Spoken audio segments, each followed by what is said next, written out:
Welcome, beautiful mothers, to the Mother's World Show. I am Joan, and on today's episode, we're going to be talking about balancing motherhood and life. Yes, we think about you. You see, we're very mindful, very demure. Anyway, today's episode, I am definitely not alone in the studio. I have a beautiful woman with me that I would introduce in a short while.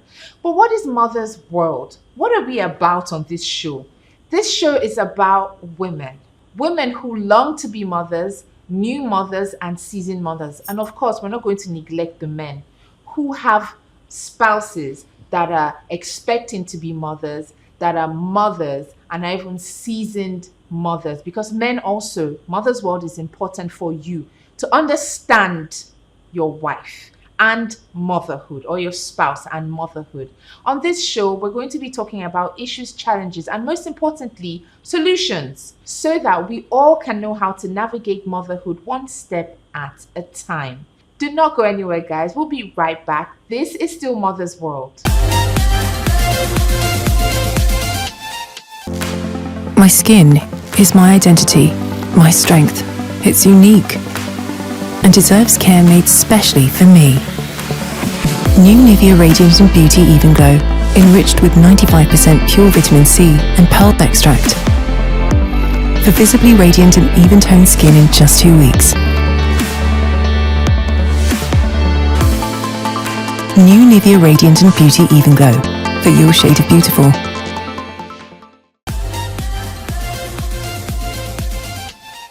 Welcome back to the Mother's World Show. I still remain your host, Joan, and on this episode, like I said previously, we're going to be talking about balancing motherhood and life. And I did mention that I have a beautiful woman with me today in the studio. She's not just any woman, she's my friend. She's a doctor, PhD. Yes, come on, you guys need to have friends. Like I have. Welcome, Dr. Mary Mensah Anoche. We're so glad to have you today on Mother's World. How'd you do? Thank you. I am. I think we're going to talk about that. I am tired, but I am good. I am good. Yeah. I'm happy. Of recent, every time I ask women, mothers, I ask them, how'd you do? I always hear something in common. I'm okay. I'm tired, but I'm okay. It seems to be such a common phenomenon now with a lot of mothers. And today we're talking about balancing motherhood. I want to ask, in your own terms, what is motherhood? Let's start with that. What is motherhood? I see it as a calling. There are certain roles I look at in life, and I feel like if you weren't called to it, if you do not see it as a calling, if you do not have a conviction as to why you should do it, don't do it. Nice. Motherhood is one of them. Nursing is one. Teaching is one. I see these roles as a calling.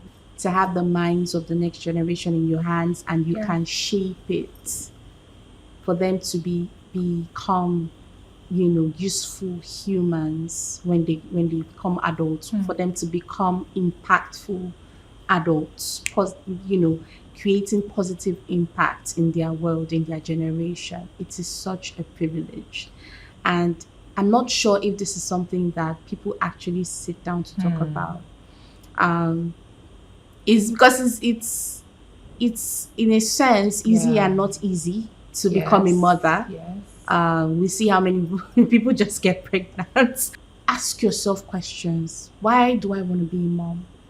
Yeah. What benefits do I get? What am I losing? And is what I'm losing worth it?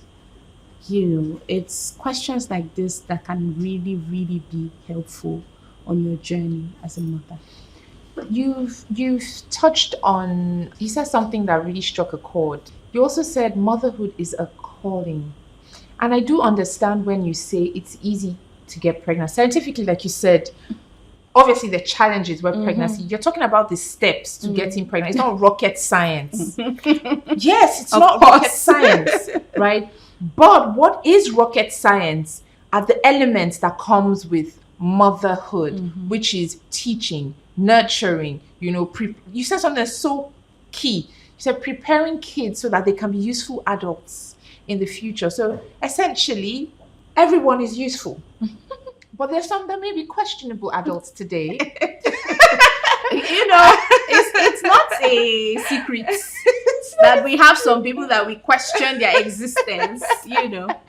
Questionable. And I would say, I dare to say, a lot stems from their childhood. A lot. It all And stems from and a child's childhood is connected to motherhood.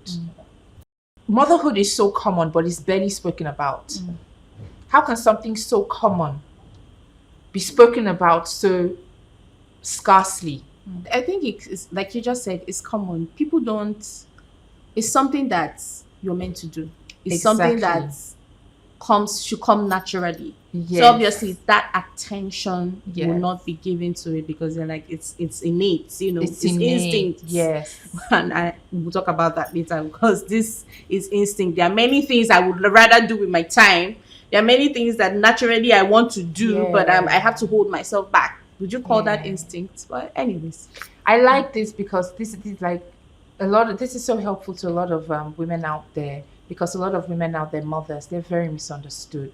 There's something called a mom brain that a lot of people don't understand what a mom brain is. I'm going to talk more about what a mom brain is shortly, but let's talk about the fact that one of the things that's really spoken about during motherhood is postpartum depression. It's a part of motherhood, and it's something that a lot of new mothers suffer from. First of all, what is postpartum depression? And being a mother, have you experienced postpartum depression? And I know that for different women, it's different. It comes in different ways. But what have you ever come across, first of all, postpartum depression? And if you have, what is postpartum depression, if you've been through it? I think I experienced some of it because I remember for my first child, I was just when I realized that I was going cray was when I overheard a conversation with my husband and my mom, and they were just like lamenting to each other, like, see, this lady's driving us crazy. And thankfully I had understanding people around me. So when I had my first child, I remember being so paranoid. I remember being so like I couldn't do everything because I had a C-section and I needed to rest. It got to the point where my breast milk wasn't also flowing. So I was paranoid about every single thing. And then my daughter had a traumatic birth where she had to wear a cast for the first 6 weeks of her life. So all of that made it so I was anxious. I was paranoid. So because I couldn't be there for everything, for her bath, because I needed to rest. I just had a major surgery, and then I was also trying to produce her food, what she's supposed to was supposed to be her source of food, and it's not coming out. I was buying every supplement and everything that was recommended under the sun to help my breast. I was trying to, they say, put baby to breast to try and get the milk to flow, and I'm still healing, right? So all of this happenings, I just found myself being so sad and downcast and anxious, until at some point my husband just literally had to pull the baby from me and say, see, if this breast milk doesn't come out, this baby will not die if he feeds on formula. You are going to rest, because my BP kept shutting up. I had to go back to the hospital. I had to get restitched. And that would hinder your lactation, actually. I had to get restitched, because my stitches had come off because I was sitting up trying to put baby to breast. My husband yanked this baby out of me, told me, "You are no more sleeping with this baby. Your mom is going to take over from here. If this baby feeds on formula, if you want to, so be it. If you want to try and breastfeed, maybe you pump when you're up to it, And then he said, because he had gone to read about this, and he said, it looks like you're going into postpartum depression, but not in this house. As the priest of this house, there's nothing like depression here. So, madam, you are going to rest. You've done all the best you can do. Just let it be. This child would leave. And you know, at the end of the day, she is so strong. Yeah. She was able to get off the cast even before the expected 6 Nice. weeks.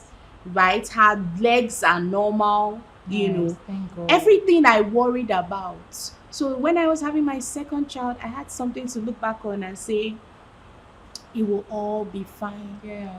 This one didn't even suck as much breast milk as the first, and he's also strong. He's fine. He's looking healthy. Somebody was telling me the other day, if they tell you this child is not breastfeeding, you say it's like you won't believe it. So I think a lot of things, if we have somebody, you know, to be there for you, and I think we should talk about this as well. I was just In thinking about mention, motherhood, yes. you have to think of the person The you're going person. to parent with. Yes. Very important. Yes. You know, so if you have somebody who can encourage you, who can spiritually stand for you and pray with you, Yes. you know, it's very essential, very helpful to help you get through that phase. Okay, so there were certain things that you spoke about that struck a chord. You mentioned the fact that you have to, the spouse. I'm going to get into that. The person that, you know, has to be with you during these times. You also did mention that motherhood is indeed a calling. You did mention that it's something you need to be sure of. Like, do you want to be a mother? And I feel like that's why today we have a lot of victims in society, because a lot of people are not prepared. A lot of women are not prepared for motherhood. And a lot of men are not prepared to go through motherhood with their women. Now, when we signed in on the show, I did say something that in as much as this show is for aspiring mothers, you know, new mothers, experienced mothers, it's also for your spouse, the significant other, and the people who are going to be going through this journey of motherhood with women. Because postpartum depression is something that a lot of women face and they don't understand what's going on with them. Have you noticed that a lot of women, when you give birth, you don't know how to bond with the child. Some women, it happens. It's like, how do I imprint? I don't know how to bond with this little human being that did nothing to me, that didn't even, most importantly, that didn't even ask to be born, to be here. They're probably chilling in heaven somewhere, you know. They didn't ask to be here. And another sign of, for mothers experiencing just so that you understand what's going on with you, another sign of postpartum depression is anxiety. Anxiety about trying to be a good mom. Are you a good mom? Are you doing enough? And then when you make a mistake as a new mom, it's like, I'm terrible. My child mistakenly dropped or almost dropped, or I missed a dose, you know. Another sign is not even wanting to interact with people, being so finicky, over-analyzing the negatives. And one day my mother-in-law looked at me and said, postpartum depression is so terrible because it steals your vision from a bundle of joy and refocuses your vision on all the things that are wrong. All the things that are wrong and could possibly be wrong. So you're not alone if you're experiencing postpartum depression. This comes with trying to balance motherhood and life. My skin is my identity, my strength. It's unique and deserves care made specially for me. New Nivea Radiant and Beauty Even Glow, enriched with 95% pure vitamin C and pulp extract. For visibly radiant and even-toned skin in just 2 weeks. New Nivea Radiant and Beauty Even Glow, for your shade of beautiful.